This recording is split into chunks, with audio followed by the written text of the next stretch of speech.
You've probably heard before that the more cardio you do, the faster you'll lose fat. Thinking endless hours on the treadmill or elliptical is the key to burning fat quickly. Or that you should prioritize cardio over other forms of exercise or diet, believing it to be the most effective method for fat loss.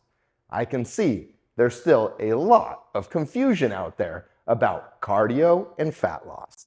In this video, I'm going to break down the 5 most common cardio mistakes people make when they're trying to lose fat and improve fitness. Hey, I'm Robbie Stahl, the founder of The Fitness Doctor, the world's leader in anti-aging fitness. And I'm so excited to be coming to you this week with another video to provide a guaranteed path for living a full, energetic life, no matter your age. Whether you're trying to maintain physical health, gain age-reversing strength, youthful mobility, pain-free living, or improving physical function, the Fitness Doctor channel is here for you. To gain inside access, click the subscribe button below. Let's start our countdown with number 5, doing the same mode of cardio. You see, the mode or type of cardio you choose is going to give you a specific type of effect. For example, if you ride a recumbent bike or an upright bike, a stationary bicycle, you're going to not be using all of your muscles as if you were doing an elliptical, which uses more of your body or more of your muscles. So the bicycle would burn less calories. So that's one thing to consider, is the more muscles involved, the more muscles that are helping your heart pump the blood throughout your body, and therefore you're burning more calories.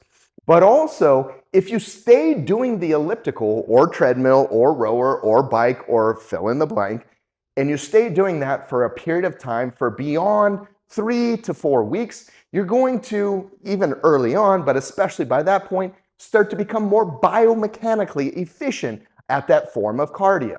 And then what happens is you begin to burn less calories. So in your first week of doing 30 minutes, 4 times a week of the elliptical, for example, for an hour, maybe you're burning 400 to 500 calories. But by your 3rd or 4th week, that begins to decrease by 20% or even more sometimes. So varying the mode of the type of cardio you're doing is going to enable you to stay burning a sufficient amount of calories. As you can see, the mode of cardio has a metabolic effect, but also the mode of cardio has a biomechanical effect. So if you ride a bicycle biomechanically, you're going to mostly be strengthening your quadriceps because of the straightening of the knee that is heavily dependent upon your quadriceps. Whereas if you use the elliptical, you're using your core, you're using rotation of your thoracic spine, you're using your hips, your calves, your hamstrings, you're using many more tissues. So biomechanically, that exercise is going to give you a greater, more functional benefit. Before we get into number 4, here's the best strategy for you to consider when choosing your mode of cardio. Your mode of cardio should, 1, not stay the same, as you've just learned, so that you don't decrease the amount of calories you're burning. And your mode of cardio should also challenge your body mechanics for the type of functionality you want to have. So if you want to only be able to sit on a stationary bicycle and pedal your legs, keep doing that. But if you want to have full functionality, you could even mix the mode of cardio you're doing, so much more fun as well, especially if you're using equipment in a gym or at home. Go from bike to elliptical to treadmill to rower and mix up each type of cardio for several minutes at a time, which is causing blood to shunt from one part of your body using one type of mode to another part of your body, therefore also burning more calories while getting a better biomechanical effect. Number 4, doing too much cardio for your goals. You see, just because some is good doesn't mean more is better. And that certainly applies here in cardio. So just because some cardio will give you great results, very likely what will happen is as you do more and more cardio, you'll begin to deplete your muscle, especially depending on how sufficient your diet is in nutrients. Let me give you an example. Let's take this athlete here who is an elite triathlete, an endurance athlete. And let's compare that to this muscle-bound bodybuilder. And who would you think has more requirements for protein based on their exercise and their body type? Interestingly, the answer is actually the triathlete needs significantly more protein than the bodybuilder because the extreme amount of cardio this lean, thin triathlete is using is much greater than the bodybuilder because that protein is used for energy production during the extreme amount of cardio he's doing. So if you want to be more like a triathlete and you want to be really lean and thin and have a lack of muscle and really be pushing your body's envelope of not gaining more muscle, then that would be a great thing for you to do. But if you're really trying to have a good toned physique and have the mix between these two athletes, the suggestion for you is to keep your cardio to a minimum of what's needed for you to get into the body composition that you need and not overdo the amount of cardio. That typically would be in the range of about 2 hours of cardio per week, and making sure that you don't do over what would be comparative or actually 20 miles per week.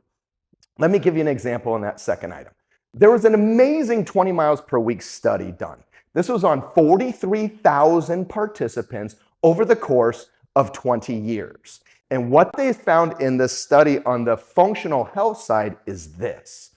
Those individuals running up to but not beyond 20 miles had an improvement in all-cause risk for mortality and morbidities. In other words, the things that make you feel diseased and dysfunctional and all the problems that can go wrong in your body improved or decreased risk factors up to 20 miles. And the length of life also improved. So you're able to live longer and feel better and be more functional. But as those runners reached 20 miles, they started to increase their all-cause of morbidity, meaning they became more exposed to risk and health factors and also started to shorten the length of some of the runners. The reason why? Just because some is good doesn't mean more is better. And by overly fatiguing and overly stressing the body, you're going to have a breakdown of cells and cells that don't have enough time to fully regenerate themselves. So the biggest takeaway here is just because some is good doesn't mean more is better, and you really need to consider your unique body and how much exercise you're doing comparatively to how much you've been adapted to do. Worst cardio mistake number 3, falling into the high intensity trap. Boy, is this one a popular one these days. Since the scientific research has started to go into mainstream community, seeing how much effect short bouts of high intensity exercise can have on your body, it's become all the craze. But is that the only way you should be doing cardio? And is that the best way to do cardio? Well, although high intensity training, for example, doing high intensity bursts of output for 30 seconds to 1 minute and then recovering for 1 to 2 minutes and then doing that again, although that can help you do a very big effect, positive effect on your body for your muscle, for your fat loss, for your cardio systems, for all of those areas of your body collectively in a short period of time, there's some things you're losing and there's some things you're exposing your body to risk on. To better understand what I'm going to share with you, let's first look at how does your body use different energy zones or different energy levels. I'm going to keep this simple. So if you're doing high intensity enough that you can do it for 30 seconds or less, this is going to burn one type of fuel or substrate and use your muscles in a certain way that has nothing to do with fat production or fat usage. If you're doing intensity that you can do from 30 seconds to 2 minutes, you're going to heavily be burning glucose or what's called the glycolytic energy systems and using certain muscles that are more dominant on burning those fuels. But if you do exercise that you can do for 2+ minutes, what's going to happen is you're using mostly fat, some oxygen and glucose as well as protein in the case of the runner. But you're burning fat in the intensity that you can do for over 2 minutes. So like moderate intensity cardio where you can still breathe well, and you can carry on a conversation, although a little labored, you can still carry on that conversation. Well, that's heavily focusing on what's called your oxidative or endurance, fat burning systems. So what happens is, let's go back to the example of the endurance athlete versus the bodybuilder. The endurance athlete at rest will burn significantly more fat percentage than the bodybuilder will because he's trained his fat energy systems. So the best thing for you, and really the best takeaway, is although high intensity interval training can be great, don't just do that form of exercise. The best thing to do is to do that for a period of time and then switch and do no high intensity training, mostly all mid-zone, easy to mid-zone aerobic exercise for longer periods of time so that you can develop your fat burning systems. Therefore, you'll be a more overall functional human, and this will also help improve what's called your VO2 max, which is the #1 indicator of your lifespan. You will literally live longer if you have a better ability to draw in oxygen and produce energy, which is known as your VO2. One great way to boost that is build your foundation with the longer form cardio, but then also do the high intensity interval stuff, which can give you more peak. That's the best way to approach that. Worst cardio mistake number 2. Poorly timing cardio around weight training. The order of which you place cardio with strength training is really important, as well as the timing of the cardio in itself. If you really want to have a low body fat and a thriving, highly functional body, having a strong metabolic engine is where it's at. And to have a strong metabolic engine, you really need great muscle development. Cardio can be a part of that, but it's important to understand it's a part of that. So to best understand how to use timing of cardio for your best results, let's look at what cardio before weight training will do for your results and what cardio afterward will do for your results. Cardio before your weight training will give you more results in the endurance category because of those energy systems. And one really inside secret for you is that the order of which you do exercise, and this is any type of exercise, will provide the best results. So for example, if you're just strength training, you would get the best results from the first few exercises you do in a workout. Well, when we're looking at cardio and strength training, if you do cardio first, you're going to get more endurance results because the initial bout of significant stimulus, in other words, the exercise and stressors placed on the body from exercise, are going to get your cells to signal to get endurance results more so. And by the time you get to weight training, they're not going to signal as heavily for the strength training muscle building results. Plus, your muscles are going to be partially depleted from fuels. Your nervous system is going to be partially taxed because of the exercise work it's done, leaving less in the tank to make great strength training results. So if your goal is endurance and your goal is to really focus on only fat burning and you really don't want to have any extra muscle and that's really where you want to target, then that could be a great idea for you. But if that's not your goal, that would be a really poor placement of cardio for you. And what does cardio second do for your results? If you do cardio after your strength training? Well, if you do cardio after your strength training, what's happening is you're going to get more of those strength training results and you're going to start tapping into first those glycolytic energy systems. You're going to decrease glucose. You're going to decrease the form of carbohydrate your body uses for exercise. So as that gets decreased during your strength training, which you had more sustenance to do, when that fuel goes low, once you get to your cardio after your workout, then what's going to happen is you're going to immediately tap into fat stores more easily and more significantly because that glucose was reduced first. So if you want to have great muscle development and great fat results, the better placement would really be to put cardio after your strength training. Or best yet, if you're really looking for the greatest performance of both, split those up by about 6 hours if your daily schedule could allow for that. And the number one worst cardio mistake is thinking that cardio is as effective for fat loss as diet. Unless you're an ectomorph, which is a person who's naturally thin with a high metabolism. You're going to have a really difficult time overcoming an excess diet with cardio. Now, that's not to say if you go on a food bender for the weekend, an extra couple of hours of cardio throughout the week won't help you get back to baseline on energy or calorie balance. Here are the things you need to consider when looking at your cardio balance with diet. Let's say, for example, you have a double cheeseburger or a couple slices of pizza or the typical size slice of chocolate cake.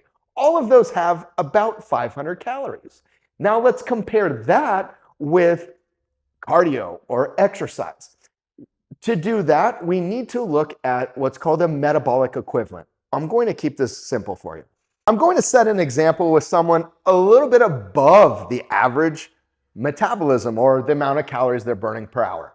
And that would be 83 calories per hour. So at 83 calories per hour, which by the way is 2,000 calories per day, 83 calories per hour would be considered a metabolic equivalent of 1.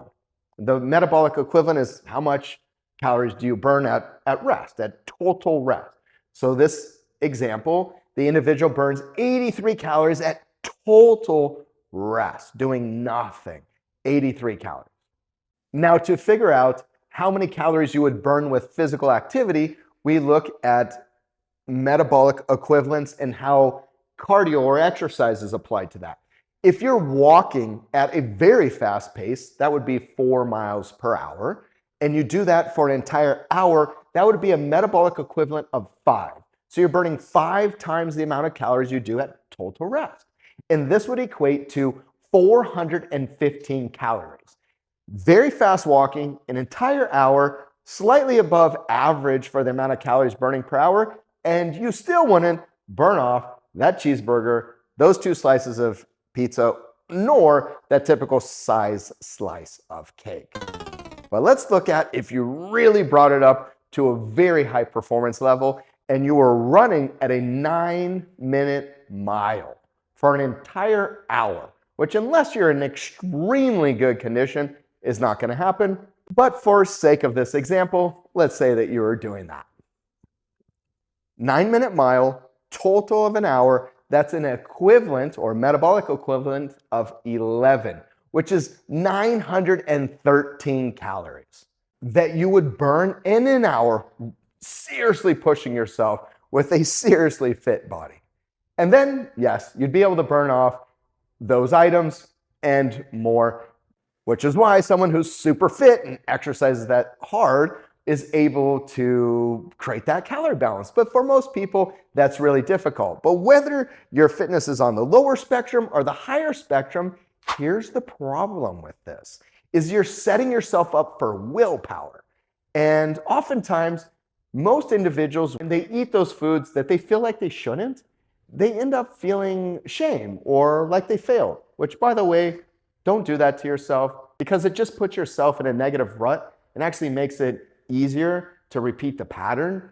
So don't get negative when your diet goes off track, but instead what you should do is this. You should get really focused on the huge amount of foods we have available that are healthy, that are really good for you, and focus on those foods that are really good for you and find enjoyment and pleasure in that. So when you're faced with your kryptonite, that thing that really overcomes you and makes you feel weak and you want it so much, whatever that might be for you, ask yourself this. On a scale of 1 to 10, how much do you really want that thing?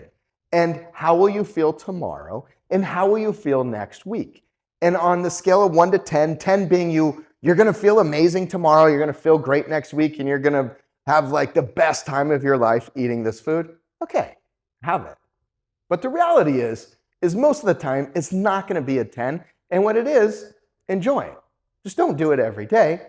And it's going to help you tremendously focusing on the foods you love. Asking yourself perspective, 1 to 10, how much do I really want this? And that's going to help you greatly not have to balance out the foods you're eating with the amount of cardio or other exercise you're doing. I'm sure you've heard it said, or you may even have said this yourself. Nutrition or diet is 80 to 90% of your fitness or fat loss. Well, after watching tens of thousands of people transform over the last 3 decades and seeing those who struggle the most and never actually reach fitness status, the truth is your mindset is 99% or more of your fitness and the results that you get, and especially get with ease. In conclusion, the moral of the story is don't set yourself up for failure, making fitness a process that's about willpower. It's not about willpower. If you take the things you've learned about cardio here with me and you try to apply those with willpower because they don't fit for you so much, you'd actually get less results long term because it's very unlikely for you to stay following that. So the thing that's actually most important is for you to do what you love. Do cardio in the way you really enjoy. So if you love to wake up in the morning and do cardio fasted, even though some of the research shows that it's not as effective as we used to think it was a couple decades ago, do it because that works for you. And you'll have a little added bonus that you're fully committed in wanting to do that. So take the science as secondary and take your mind and your enjoyment as primary and fall in love with the actions. Whether it's cardio, strength training, the foods you eat, fall in love with the actions and do the things that you really connect with.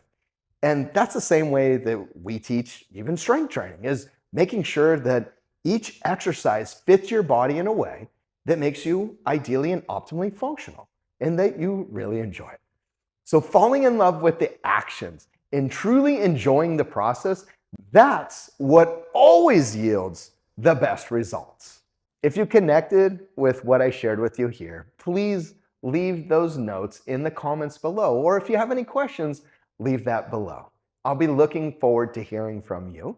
Lots of love, and I'll see you in our next video together. Remember, while you're human, you are also unique. So it's important to always consider the specifics of your own body. I hope you enjoyed this video, and if you did, make sure to check out the next one right here. And you can click right here below to subscribe to our channel to get the very best content from our fitness doctor experts.